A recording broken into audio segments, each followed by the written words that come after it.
जी सब गोटे जैसे जुड़े मंच पर आबी और संतोष सरकार जी, गौड़ संजय जी, इस सत्र बड़ा झपटगर है। एकर समय अवधि आगू के सत्र सब में बहुत एहन है जे महिला सब के हम सब नहीं निकाल रहा छी, नहीं आगू बढ़ा रहा छी। एहन में जे एठाम एहि सत्र में हम सब बेसी महिला बराबर के हिसाब में लगभग महिला पुरुष सब गोटे छी। कारण विराटनगर क्षेत्र में यदि देखा जाए तो मैथिली कला संस्कृति साहित्य के सांस्कृतिक अभियान में महिला के उपस्थिति नीक उल्लेख्य संख्या में है। एहि चीज के सब गोटे स्वीकारे है। तहिना हमरा सबके बीच में छथि वरिष्ठ गायक वीरेंद्र झा जी, तहिना हमरा सबके बीच में छथि कवि साहित्यकार कर्ण संजय जी, तहिना हमरा सबके बीच में छथि फिल्म कर्मी जे दर्जनों मैथिली में फिल्म बनौने छथि संतोष सरकार जी, तहिना हमरा सबके बीच में छथि संस्कृति अभियंता पूनम सिंह जी, तहिना हमरा सबके बीच में छथि संस्कृति अभियंता मैथिली रंगमंच के दमदार उपस्थिति छलै। कतेको अंतर्राष्ट्रीय ठाम नाट्य महोत्सव सब भेल छै, मुदा विगत के जहिया से लोकतंत्र गणतंत्र के स्थापना भेले हम सब अभ्यास में गेलहुँ हँ। इम्हर के जे देखबै 10-12 वर्ष के बीच में एहिठाम मैथिली रंगमंच के अवस्था एकदम नगण्य भऽ गेल छै। एहि के कारण की भऽ सकै छै? कैला एक बेर जे अंतर्राष्ट्रीय स्तर के मैथिली रंगमंच पर जोरदार धमाकेदार प्रस्तुति देवे वाला विराटनगर रंगमंच विहीन किया भऽ गेलै? अहाँके धन्यवाद प्रश्न के लिए। सबसे पहले तो हमार संस्था विराट मैथिली नाट्य कला परिषद 2069 साल में एकर जन्म होकर खड़ा है। तहिया से हम सब बारम्बार नाटक क्षेत्र में अपन प्रदर्शन और आम लोग के चासो मन के भाव सब बुझे हम सब नाटक प्रदर्शन कर रहे। एहि बीच में हमरा सबके कोरोना काल भेल रहल, एहन धरल कि हमरा जकड़ लेना हथकड़ी में जकड़। तकर बाद भी विभिन्न जगह पर हम सब छोट नाटक जे नाटक हमरा सबके करबा के चाहिए संस्था के से नहीं भऽ रहल छै।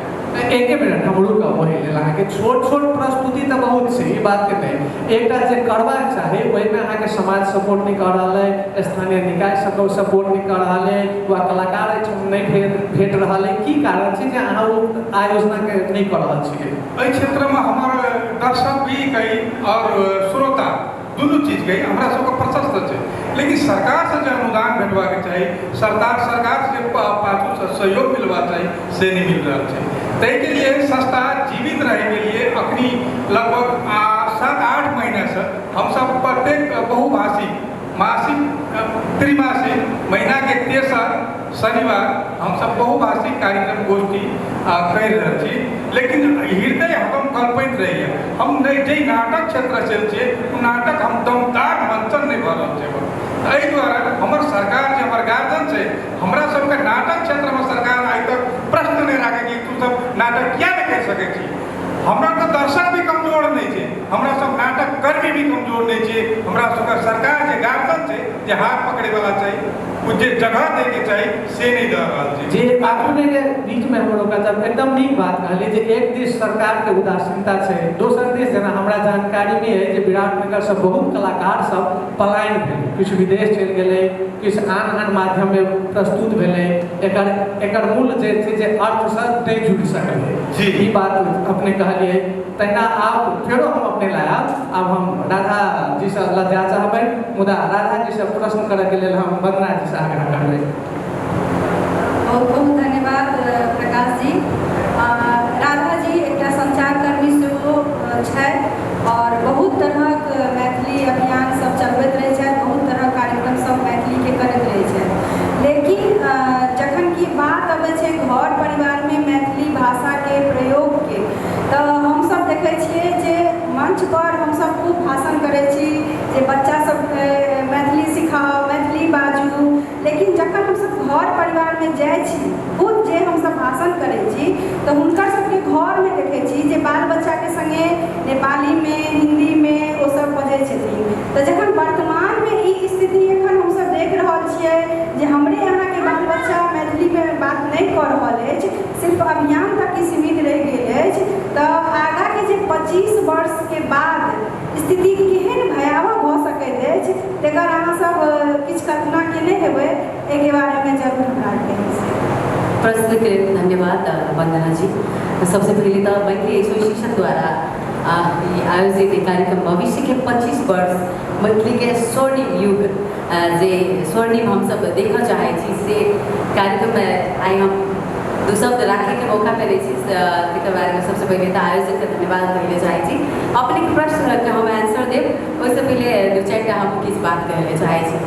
हमर मैथिली जन सांस्कृतिक मंच हमरो एक संस्था है जे मरल जीवित है। इन्हीं 2072 साल से स्थापना करके इस संस्था के निरंतर हम प्रोग्राम सब करते आबि रहल छियै। मुदा इन्हीं 2000 के कोरोना के बाद कनी फितलो भ गए हमरो कनी कार्यक्रम सब और तकर बाद हमरे जीवन में कुछ एहन घटना घटल जैसे हम पूर्ण रूप से कनी कहीं तो अपने सबके समक्ष आबि के कुछ बात कुछ करना हिम्मत नहीं चल भीतर से जे हमारा साथ घटल है। भगवान करे वो ककरो साथ नहीं घटे। तो खैर वो सबके विषय आब हम इजी भऽ के सोचे जे अपन मैथिली भाषा संस्कृति अपन कला के लिए किछु करी। आ निरंतर 13 वर्ष 16-17 वर्ष लगभग भऽ गेल के BFM 91.2 के संचालिका के रूप में काम करे और जब हम मैथिली भाषा के प्रोग्राम चलबै छी और मैथिली भाषा हमरा अपने बहुत मीठगर लागे है। घरों में हम बजे छी एहन बात नहीं छै मुदा की करबे आई काल के धिया पुता सब जे कि जानते छी अपन घर में तो कनी मनी बजबे करत ओकर सबके साथी सर्कल फ्रेंड जे एक किस्म होइ छै ना से ओकर कारण से भी उ सब अपन भाषा बजनाइ कनी होइ छै ना कनी हीन भावना बुझाइ पड़ै छै। मुदा हम अपन बाल बच्चा सबके कहै छी हमर अपने कोचिंग सेंटर रही से विराट एजुकेशन कॉम्प्लेक्स के घर में आए लगभग 25-26 साल से हमारे श्रीमान पढ़वे छथि हमहूँ ओहिमे संलग्न छी और बहुत रास खास करके 90% स्टूडेंट मधेसिए के बच्चा सब ज़्यादातर मतलब पढ़े ले आबै छै और हम ओकरा सबसे बहुत नीक मैथिली बजै छी और ओहो सब आबै तो कोई नहीं बजैए तो ओकरा सब कहबो करै छी बाबू तोहर अपन भाषा कथी छियौ कही तो मातृभाषा कथी छियौ ए मैम आउँदै न कहै छै ए नहीं आबै छौ घर में माय बाप बजै छौ कि नहीं तो कहै छै तो सब कहै छै तो समझाबै छै कि अपन भाषा के महत्व की छै। राधा जी हम बीच में यहाँ से एक जिज्ञासा पूछल साहब जे हिंसा के बोध भऽ रहल छै ई किया भऽ रहल छै एकटा ई भेल दोसर अहाँ से जिज्ञासा है जे अहाँ जे आइ विगत 13 वर्ष रेडियो में कार्यक्रम संचालन करैत आबि रहल छी बहुत पॉपुलर अहाँ के कार्यक्रम है आ हमरा बुझाय जे हजारों प्रतिक्रिया अहाँ के कार्यक्रम में आयल है तो वो अहाँ के नेपाली भाषा में प्रतिक्रिया सब अबैया कि मैथिली भाषा अपन भाषा में अबैया ई चीज कहिए प्रोग्राम चलबै छी तखन नेपाली में नेपाली के कमेंट आबैया और मैथिली भाषा में मैथिली में भी कमेंट करै छै लोग सब की राधा दीदी बहुत नीक अहाँ के प्रोग्राम होइ छै बहुत नीक जगह चलबै छी और किसी में होबऽ के चाही मगर बहुत कहे में तो बात बहुत है मन में मगर समय अभाव सबके हम सब फिर हम सब कोशिश करब फिर अपने हम अखनी हम अपनी बात नहीं रोकब 2 मिनट हम लेब अखनी जे हीनता के भावना कहलिए ना क्या तो आप देखियो आई काल बच्चा सब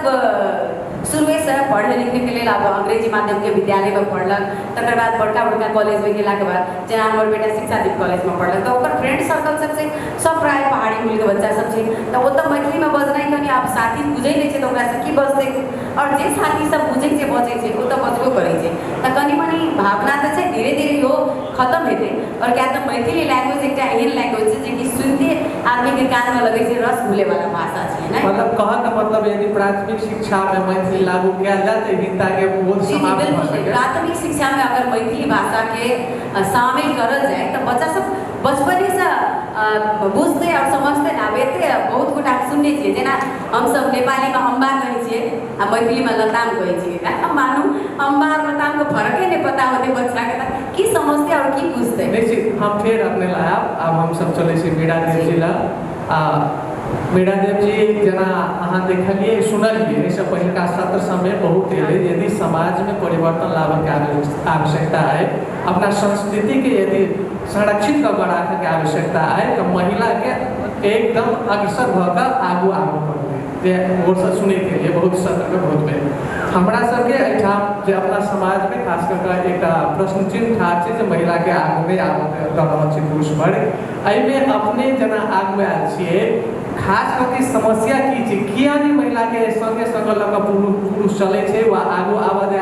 दै छै वा महिला अपने इच्छुक नहीं छथिन वा एकटा की छै एकर ओहन एकटा मेंटलिटी बना देल गेल छै कि जे किया नहीं महिला स्वस्फूर्त रूप में अपन जे छै से दमदार प्रस्तुति आगू आबि कऽ दै छथिन।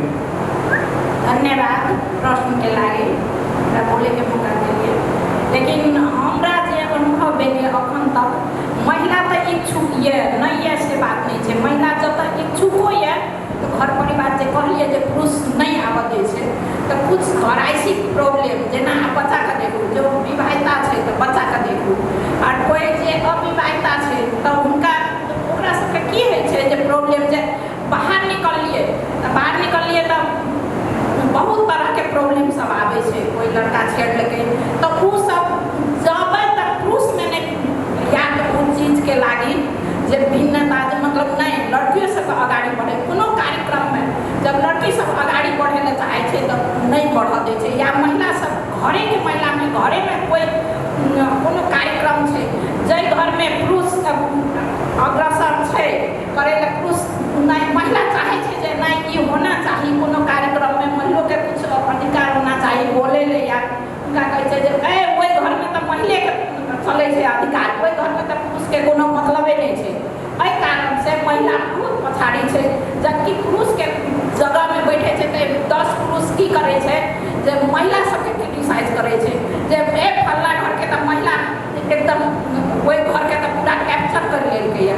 ओहि कारण से पुरुष सब लाज में पड़ जाए छै जे महिला के हम आगाड़ी केना बढ़ देबै पुरुष सब हमरा सबके बेसी अथी करे छै। तो कहने का मतलब जे महिला के नेतृत्व को स्वीकार करब नहीं करे चाहे नहीं स्वीकार करऽ चाहे नहीं करे पुरुष प्रधान देश भऽ के महिला के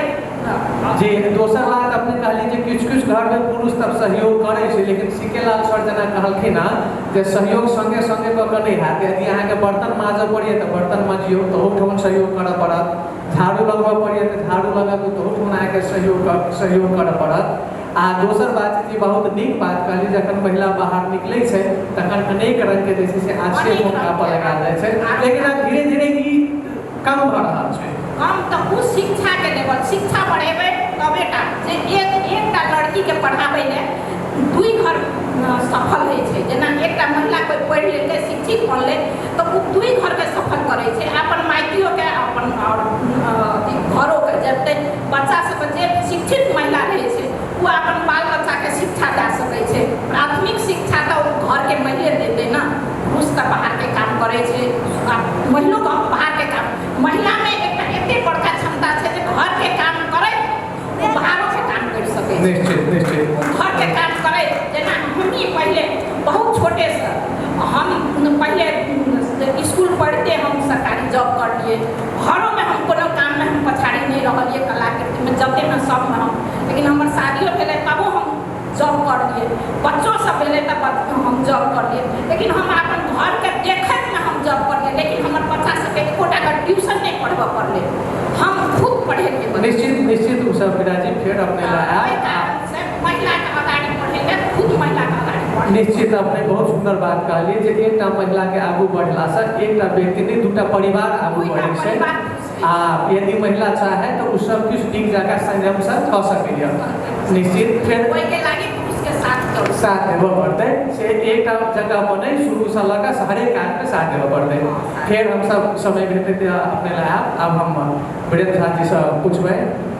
वीरेंद्र झा जी अखन गीत संगीत के क्षेत्र में दूटा चीज उभरि के एलिए समाज में खास कर कऽ मैथिली संगीत के क्षेत्र में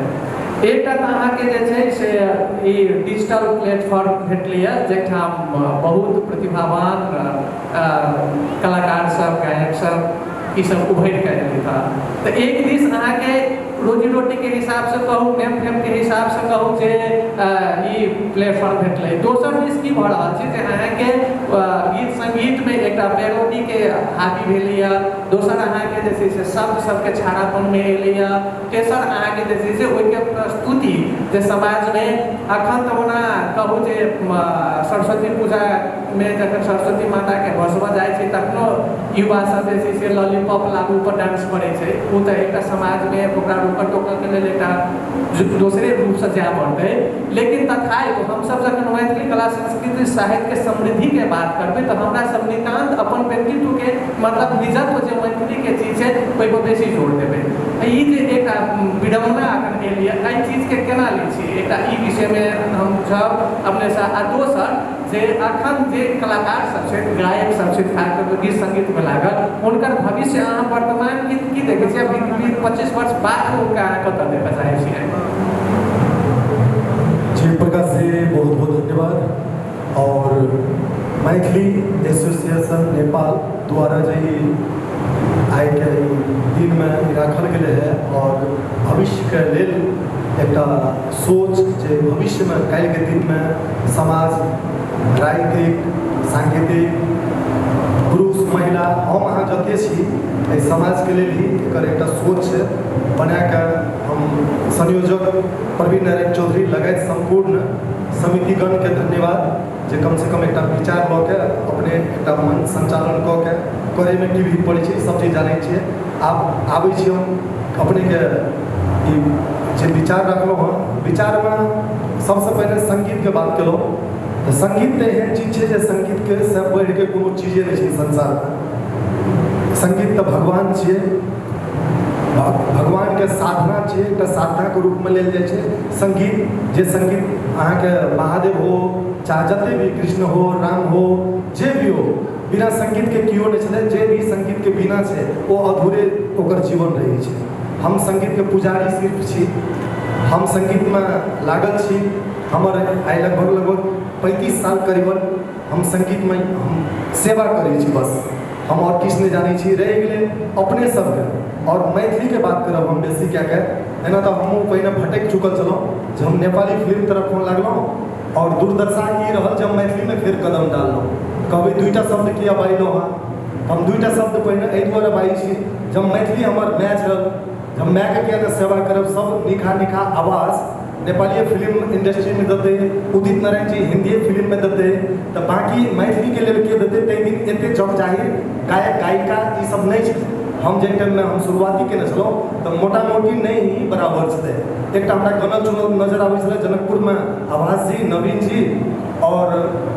ओकर बाद अहाँ के मोटा मोटी एरिया में लगभग सुना छले। अहाँ विराटनगरे के बात कह लिया, रामा मंडल जी सब सब गोटे काठमांडू धो लेने छला, बकायदा मैथिली से कोनो नहीं छले। रामा मंडल तो हाल फिलहाल में आबि के जे छे हमरे डालापन पथिया ओकर बाद बुझू लगभग एंट्री भेले, नहीं तो मोटा मोटी हारा छला मैथिली जगत से। और मैथिली जगत में हम लगभग ऐसा 22 साल पहले हम कमाल तौर कोटी बहुत सभ्य भाषा में गीत प्रस्तुत देने चलो समाज के लिए। और हमरा नहीं लगे अखन तक हम कतो विचित्र किस्म के एकदम अभद्र गाना कहियो प्रयोग केलो, जबकि हमरा नुकसान भ रहा है। हम वो प्रयोग करब तो हम काल्हि के डेट में लगे जब विराटनगर में अपन वो गीत संगीत से जमीन कीन ले मकान बना ले, मगर हम वो लेन में नहीं जा रहा छी। हम ये समाज के देख रहा छी जे दृश्य हम समाज के भाई बहन के रूप जे देखे छी ओहि द्वारा हम अपना आप के कंट्रोल केने छी। रह गए हम भूमिका जे कहलहुँ जे गीत संगीत कतऽ जा रहल छै, तो कतऽ जा रहल छै ई रोके वाला पहिने हमर अहाँ के कोनो एहन संस्था या एहन कोनो निकाय नहीं छै जेमे कि हम अहाँ रोकबै ककरो। एखन पहिलुका सिस्टम छलै जे अहाँ के गाना ला देतियै, शब्दावली देखते चेक करते ओकर बाद रिलीज करते कि नहीं करते से गारंटी नहीं रहते। उल्टा अहाँ के कहिते 500 कैसेट बचा पड़त, सीडी बेचऽ पड़त अहाँ के 1000। एखन वो सिस्टम नहीं छै। स्वर परीक्षा रेडियो नेपाल से पास करे पड़े ओकर बाद जाके अहाँ एंट्री कए सकै छी। एखन तो लड़का लड़की के बात की करबै, काल्हि एक बाबू से झगड़ा करै छै, माय से झगड़ा करै छै, 5000 रुपया लै छै, स्टूडियो जाइ छै, स्टूडियो वाला का फायदा है छै चोली घंगरा अहाँ लालीपॉप कहलहुँ ओहिसे विचित्र गाना अहाँ के सामने में फेंक रहल है, ओहू में मैथिली में फेंकैए जकर कते जगह विरोधो चलै छै। हम अहाँ जे आइ एकटा बुद्धिजीवी स्तर में आबि के एकटा मैच्योर्ड में आबि के ई विचार जे कह रहल छी, सिर्फ विचार केना से नहीं हेतै। हम विचार करें छे जे विराटनगर का हाईवे पूरा अपन नाम पर नामसारी कऽ ली जे हमरे टा गाड़ी चलत, ई विचार केना से मात्र नहीं है। एहि वास्ते कर्म करऽ पड़त सबके। अगर कर्म करबै तऽ निश्चित छै 1 2 3 सुधरतै जरूर। हम अहाँ सब गोटे लागबै तऽ किया न सुधरतै? निश्चित निश्चित। हमर अहाँके बाल बच्चा में उदंड भेलै छै, उदंड के हम अहाँ केना बाल बच्चा के रोकै छियै? तहिना हमरो रोकि सकै छी ने। अहाँ हमरा पर प्रतिक्रिया कहिया देलियै? नीक करै छी तखन अहाँ साथ में देबै तऽ हमर ताबे में तऽ चलिए ने जायब। तऽ ताहि दुआरे गलती हमरो अहाँके छै। दोसर बात रहलै जे अहाँ मैथिली के लेल विराटनगर में बहुत एखन कमजोर पक्ष चलैया। हम अहाँ जब भी सरकार के दोष दै छियै, जब भी नगर पालिका के दोष दै छियै, अरे बाबा वो तो हम अहाँ तो बुझते छियै जे अहाँके टांग काटि देत, मूड़ी और हाथ रह देत जे तू सब चला चला के जी ले। टांग अहाँके नहीं रह दे रही है मिथिलांचल के, नेपाल में। हम भारत के बात नहीं करब, ओहो पार में सेम हाल छै। मगर अपना सबके हाल ई है जे टांग एतऽ से ठेहुन से नीचा काटि देने है। ओकरा सबके नजर में अहाँके अध्ययन करे ले नहीं दैया मैथिली में, अहाँके गीत गाबै ले मैथिली में नहीं दे रहल है। जाओ रेडियो में अहाँ फॉर्म भरू, अहाँके नंबर आयत 3 महीना। आइ हमर क्लास साथी छियै बचपनिया सुमित खड़गा, ओकरा जानै छियै कते फैसिलिटी मिलल छै? हम सब बराबर रैंक में छी, बराबर रैंक में। ओकर फैसिलिटी बुझलियै, ओकर सामाजिक स्तर में बुझलियै कते लोग ओकरा पैरवी लगबै छै। रपम 64 महीना में एकटा विमोचन करवा लै छै। अनेक बात छै ओकरा पास में। ओहिमे प्रवीण भाईजी के किछु नहीं छै, हम प्रवीण भाईजी पर नहीं केलहुँ। ओ कंपनी सब ओकरा माया करै छै, माया एहि दुआरे करै छै ओकरा पास में पावर छै। 5 गोटा समाज जाइ छै ओकरा संगे। हमरा संगे कए गोटा गेलहुँ हँ विराटनगर बैसला 15 साल भेल यऽ। कएटा हम मंच पर हमरा प्रयोग करै छियै, हम खाली रहै छी, किया नहि प्रयोग करै छियै? मैथिली सेवा समिति छलै, अहाँके एक एकटा कार्यक्रम करै छलै। आब महादेव पूजा करऽ लागलखिन हँ। हम ककरो विरोध नहीं करै छी, अहाँ समाज के लेल की करै छियै ओ गिनती रहत ने। ई अखन हमसब विशेष अंतर नहीं हुए। मेन छलै अपने से हमरा जिज्ञासा छल जे अखन जे खास कर गीत संगीत में लागल जे व्यक्ति सब छै, फेर हम अपने लायब अखन की हम सब संस्कृति कला संस्कृति के बात करै छी, लेकिन साहित्य ओहिठाम एकदम सुतल अवस्था में छै। किया सुतल छै? एकटा जगेबाक लेल हमरा सबके की करऽ पड़त? धन्यवाद मैथिली एसोसिएशन नेपाल। अहाँके जे चिंता है से एकदम सही दिशा में चिंता है। साहित्य कोनो समाज के एना संस्कृति अपन धरोहर सबके बचेनाइ ई समाजक हाथ में होइ छै, दायित्व होइ छै। तऽ हम सब अपन अपन छाती पर राखि कऽ हाथ राखि कऽ देखियौ जे हम अपन से दायित्व सब कतेक ओकरा समर्थन करै छियै या अपन दायित्व सब आबि रहल छै। साहित्य कोनो लिखल जाइ छै आ ओ निरंतर लिखल जेतै, लिखऽ के क्रम कहियो नहि टूटै छै। लेकिन ओहि साहित्य के समाज अपनाबै छै कि नहि अपनाबै छै? कहियो जे उर्वर भूमि छलै एतऽ तऽ कोनो बहुत उर्वर भूमि नहि छलै। एतऽ के साहित्यकार सब हमेशा पलायन भेलै। किछु एक दूटा जीविते साहित्यकार सब छै जे हुनका साहित्य सब मार्ग बदलऽ पड़लै या नहि मार्ग बदलऽ पड़लै तऽ हुनकर जीवन जे छै से साहित्य के क्षेत्र में या साहित्य से दबि गेलै जे भूखे पेट सुतऽ के लेल सेहो बाते भऽ गेलै। नाम हम नहीं कहऽ चाहब, लेकिन सब आदमी अहाँ सब जानै छी। तऽ साहित्य लिख कऽ पेट नहीं भरै छै, आ पेट नहीं भरतै तऽ लोग साहित्य क्या लिखतै? तऽ ई लेखक तऽ अपन भूमिका अपन सब पाछा नहीं हटि रहल छथि, लेकिन समाज जे छै से अपन भूमिका से पाछा हटि रहल छथि। एहिमे बेर बेर एकटा अगियो पहिलो सेशनमे एकटा बात उठल जे हम जे किताब छपै छी तऽ अहाँ सब पढ़ै नहीं छी, मुदा एकर 100 टका 150 टका किनबो नहीं करै छी। ई कटु सत्य छै कि मैथिल के हैसियत नहीं छै 520 किताब कीनऽ के। 100 रुपया के किताब नहीं बिका सकैया मैथिली के घर में। आ वएह मैथिल जब फ्री में देबै अहाँ किताब तऽ सब जेब में लऽ चलत। कि साहित्य बढ़ि सकैया, कि लेखक बढ़ि सकैया, कि लेखक बिना पेट भरने खालिए पेट जिंदगी भर लिखैत रहे। बीच में संजय जी हम बीच में कनी लेबऽ चाहब जे एकटा अपने जेना कहली जे समाज साहित्यकार के प्रोत्साहन के लेल ओहन जिज्ञासु भऽ कऽ आगू नहीं आबि रहल छथिन, मतलब किताब समेत नहीं कीन रहल छथिन। एकटा ई। दोसर जे छै से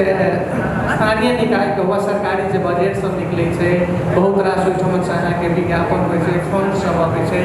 एहिमे हमसब कतेक पहल केलियै वा ओहिठाम से हमरा सबके बाइकाट कऽ निकालल जा रहा है वह हम सब एहि विषय में कहियो जिज्ञासा नहीं रखलिए की अवस्था छै सामाजिक स्तर पर एक नीति छै लेकिन नीति में हमरा अहाँ के पहुँच नहीं होइए एक बहुत कारण सब अहाँ के भाषा के भूगोल नहीं आ जे भाषा के भूगोल नहीं छै कोई भाषा के अस्तित्व आप केना कहब जे केना बचतै तो जे भाषा के जड़ कहै छै जे 1000 वर्ष नीचा चलि गेलै ओहि पर जड़ तो ओतेक जल्दी नहीं उखड़तै कतौ बड़का तूफान अबै तो बिना भूगोल के हम सब बिना माटि पानि के हम सब जीवै छी लेकिन मिथिला क्षेत्र के संस्कृति एतेक मजबूत छै साहित्य एतेक लिख के गेलखिन हमर पूर्वज सब जे ओ हिल नहीं रहल छै गाछ रहल बात स्थानीय निकाय के तो स्थानीय निकाय अहाँ के किएक समर्थन करत अहाँ के किताब अहाँ के भाषे भाषी के किनैया अहाँ के लेल ओ लगानी किएक कऽ देत प्रश्न एकटा छै प्रश्न ई नहीं छै जे किताब के की कहै छै जे लगानी नहीं हेतै लेकिन लगानी उठबेतै कि नहीं उठतै कोनो छापाखाना या कोनो प्रकाशन अहाँ के किताब में लगानी किएक करत कुल मिलाकर अपने के कहबाक तात्पर्य ई भेलै जे यदि साहित्य रचना भइयो रहल छै तो ओहिमे लगानीकर्ता के अभाव के कारण वो आगू नहीं बढ़ रहल छै फिर हम सब आब अपने लग आब हम संतोष सरकार लग साहब अपने एतेक दर्जनों फिल्म निर्माण केलिए खास कर मैथिली फिल्म क्षेत्र में जखन अपने जाइ छियै तो अहाँ के दू तीन टा जे बहुत बड़का चैलेंजेस सब छै एकटा तऽ अहाँ के सबसे पहिले छै जे कलाकार ओहो कलाकार में अहाँ के शौकिया कलाकार बेसी भेटै छै जकरा में अभिनय के क्षमता बहुत बढ़िया नहीं छै नहीं दोसर अहाँ के जे बाजार में डिमांड अहाँ के क्वालिटी के भऽ रहल छै तो ई एकटा तऽ भऽ गेल शौकिया कलाकार के उपस्थिति अहाँ लग बेसी है जे अभिनय क्षमता जकरा में बहुत पावरफुल नहीं छै दमदार नहीं छै एक दोसर में अहाँ के बाजार में हाई क्वालिटी सब देख लेने छै तो देखऽ के क्षमता छै तेसर अहाँ के पूंजीगत समस्या सब के जे एकटा अबै छै बेर बेर आबि रहल छै प्रश्न सब चारू दिस सब एहन अवस्था में अहाँ ई जे दर्जनों फिल्म निर्माण केलिए एहिमे अहाँ के केहन अवस्था सब आयल आ की देख रहल छी आ एकरा कोन हिसाब से अहाँ के हमरा सबके आगू बढ़ऽ पड़तै जे मानू भविष्य 25 वर्ष के बाद में एकटा स्ट्रेसफुल प्लेटफॉर्म के एकटा बड़का जे छै से एक स्टूडियो बने एकदम धन्यवाद आई के कार्यक्रम के आयोजक सभापति सबके हम धन्यवाद प्रश्न बहुत बढ़िया सबसे पहला तो हम ये कहना चाहते हैं कि सबके कार्यक्रम के विषय है कि 25 साल बाद मैथिली भाषा की स्थिति की रहते और हम तो भोर से बैठल छे ऐसे कहूँ मेन गुना पर चर्चा नहीं अखन हमरा लागे छै कि एटा विषय पे छलफल के 25 साल बाद तक के लागि हमरा सबके कार्यक्रम केना बनाना चाहिए केहन किस्म के योजना करना चाहिए शायद इस विषय पे छलफल हेतै जेना हमरा लगे छै नहीं अपने के बीच में रोकना है नहीं अब हम अहाँ के प्रश्न में जा रहल छी नहीं एक ना खाली जानकारी करा दिया अपने के एहि पर धर्मेंद्र विमल भाई जी की बात रखलखिन ई बात के जो वो अपना मंतव्य में रखने छलखिन जे ई कार्यक्रम सब जे करै छी से करू मुदा हमरा सबके एकटा नीति बनाकऽ एकटा रिसर्च कऽ कऽ एकटा बिंदु धरि पहुँचऽ पड़त जे एहि बिंदु से हम सब आगाँ बढ़ी अखन ई कार्यक्रम शुरुआत के लेल ठीक है तो ओहि के लेल रिसर्च में जाय पड़त एहन किस्म से बात आयल छै रिसर्च में तो एकदम जाए पड़त ताकि हर एक कोई अपना हिसाब से रिसर्च तक केले है या कि बहुत साल हो गए से इस क्षेत्र के अब बात करें क्वालिटी के और कलाकार के एक बात रही है हमें संतोष सरकार जो है 2 बेर भोजपुरी के धक्का देने से 2 बेर हिल गई एक बेर हमरे बनाई एक वीडियो है छोटका रजाई वो वीडियो आने के बाद भोजपुरी के मजबूर भाव के सुधरेला पड़ता टाइप और ओकरा सबके क्वालिटी में उठान लावेला पड़ते मैथिली के बराबर फिर दोसर बेर एक धक्का देके इज्जत फिल्म के गाना सब जब रिलीज हो रहे अहाँ के मीडिया वो क्वालिटी देखे फिर हिल गए फिर वो क्वालिटी में जाए रहे ओकरा सबके मजबूर किया देगी तब क्वालिटी में हम सब कमजोर नहीं थे कलाकारों अपना सबके पास बढ़िया बढ़िया कलाकार थे एत कमी है तो सिर्फ सम्मान नहीं भेटेगा एत कलाकार सम्मान नहीं पाओ जे किसी की इज्जत होना चाहिए जे किसी के सम्मान होना चाहिए वो एत नहीं पा पाल से हम सब अब जेना तखने राजनीतिक दल के व्यक्ति सब कह के गए कि 2 नंबर प्रदेश में गुरुदेव कामत सर के बारे में कह के गए तो गुरुदेव कामत सर 2 नंबर प्रदेश में जे घटना भेल से 1 नंबर में बहुत सारा त्याग भोगल आदमी गुप्त भोगी सब छै नहीं छै बात नहीं इहो क्षेत्र में छै 1 नंबर प्रदेश में छै मगर हम सब हुए कहै छी सम्मान हम चाहे छी आय के विषय में करी से करी कर जे हमर विचारे करना जरूरी है तो हमें सबके मैथिली के सम्मान मैथिली के इज्जत जहाँ तक नहीं देवे यहाँ तो 25 साल बाद नहीं सुधर आज अपने ऊपर हथियार में कुछ नहीं होते अहाँ जड़ में जाओ हम सब भी गोष्ठी बैठक नृत्य करके कुछ नहीं होते अहाँ एकदम जड़ में जाओ अहाँ पहले अपन भाषा अपन लिपि के अहाँ जब अपन चीज के भूल जेबै तो अहाँ पाछू हेबै 100%। अब उहे कारण से पाछू छी किया हमरा नहीं लागे तो बैठल एक आदमी के मैथिली लिपि लिखला और हम सब मैथिली गाते पी रहल छी आज हमरा सबके पीछे प्रोग्राम के जो नाम लिखल है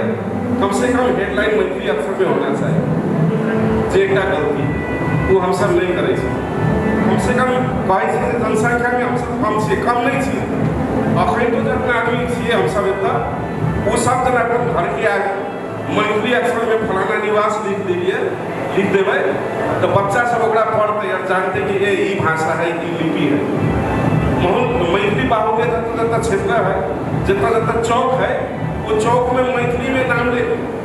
बोर्ड लगा हुए है अपने के कहबाक तात्पर्य भेलै जे मात्र हमरा सबके घरे में या एकटा बंद कोठा में कार्यक्रम पका नहीं हमरा सबके बाहर निकलऽ पड़त वीडियो के प्रचार भेलै मतलब अहाँ के कहबाक तात्पर्य भेल जे यदि फीचर फिल्म में हम जाय चाहै छी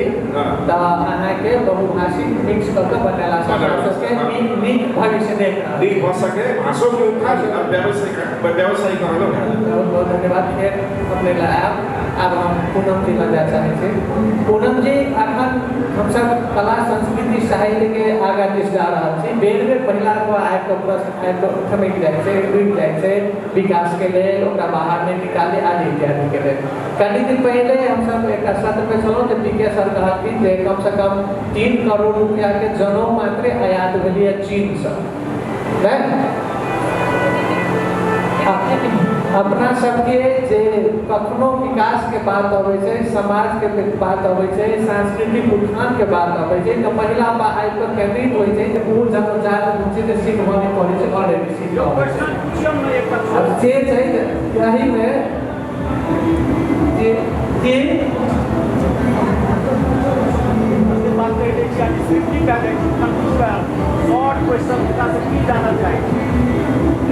पूनम जी से हम ई जानना चाहे छे जे मैथिलानी महिला सब अपन गुण छोड़ के अखन जे टिकटॉक रील आदि इत्यादि में हुनकर बेसी व्यस्तता जाय छै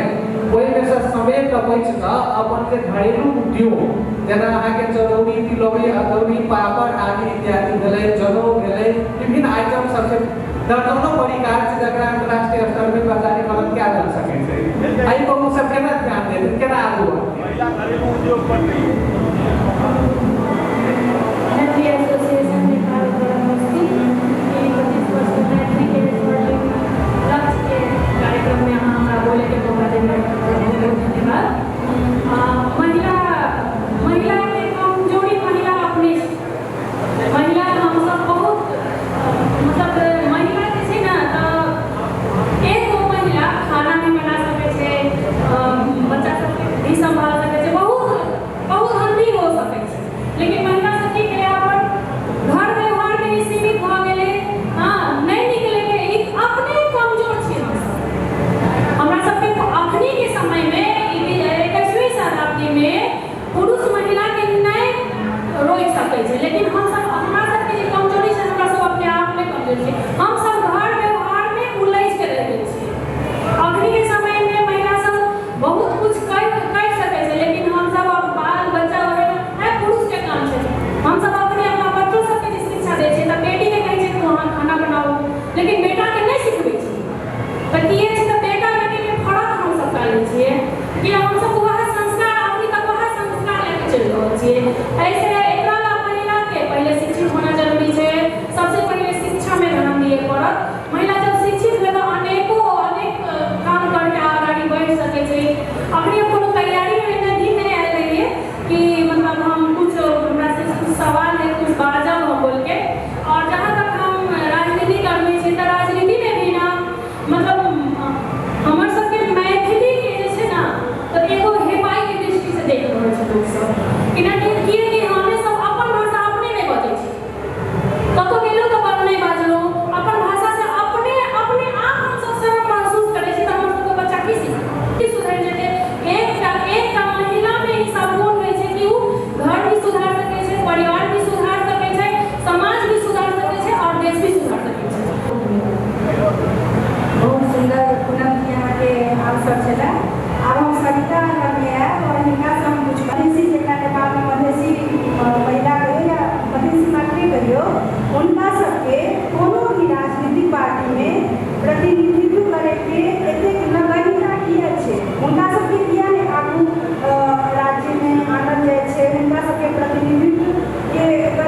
कहबे आवेला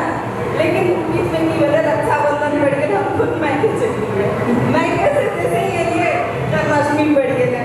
हम कहलिए पटेल भाई के कहबे कि सब कोई आबो एक दिन अपन सबके भजन कीर्तन जे छै अपन कला को अपना सब देखेबे अपन कल्चर देखेबे उतना पहाड़ी कल्चर के बीच में लेकिन वो मौका अभी नहीं पाबि सकलिए लेकिन ये हम गप वहाँ रखले छिए कि हमर एक मैथिली समाज बीच है जे अगर कोई प्रोग्राम होता पड़ता तो हम निम्तो करते जे हम गप रखले छिए और हम साथी सब भी कहलिए सरिता की मैथिली समाज छ नि तेला पनि बोलाउनु पर्छ खुद हमर साथी सब एकरा लागि हमरा त कोई नहीं छै मेन हमर सबके कमजोरी छै जे अपन जगह खुद हम सब अपन नहीं बना पाबिए ओमे बाल बच्चा केकरो दोष नहीं छै दोष शुरुआत पहला अपने आप के हम सब देबे क्योंकि हम सब दोषी छिए हम सब खुद आगे चल के अपने खुद में मैथिली बोले छिए तो हम बाल बच्चा के की गाली करबे बाल बच्चा के क्या गाली करबे क्योंकि हम अपने चार आदमी के बीच में नेपाली के बीच में बैठ के हम अपने नेपाली बोले छिए वो हमारा खुद कमजोरी है बहुत सुंदर सरिता जी अब हम संदीप यादव जी से एक क्वेश्चन पूछबे तखन से बहुत सारा बात एले जे अपना सबके समाज में महिला सब आत्मनिर्भर या आर्थिक रूप से मजबूत किया नहीं भऽ रहल छथिन तो हमर सबके जे छै शुरू से जे नेपाली समुदाय के महिला छथिन और जे मधेसी समुदाय के महिला छथिन हुनकर स्वास्थ्य में कतौ ने कतौ बहुत अंतर छै जे ओ सब हुनकर सबके खान पान में और हमर सबके खान पान में तो हमरा पूछले ओहो चीज एकटा बहुत बड़का कारण भऽ सकै छै तऽ तकरा अहाँ कोना देखै छियै कि की कारण भऽ सकै छै केना एकरा ई समय एकदम गाड़ी में गया से होते हुए एकदम सटीक में कह रहा था कि वंदना जी अपने कहलिए नेपाली और मधेसी पहले तो अपना मधेसी वो सब गोटा अपना नेपाली से महिला के जे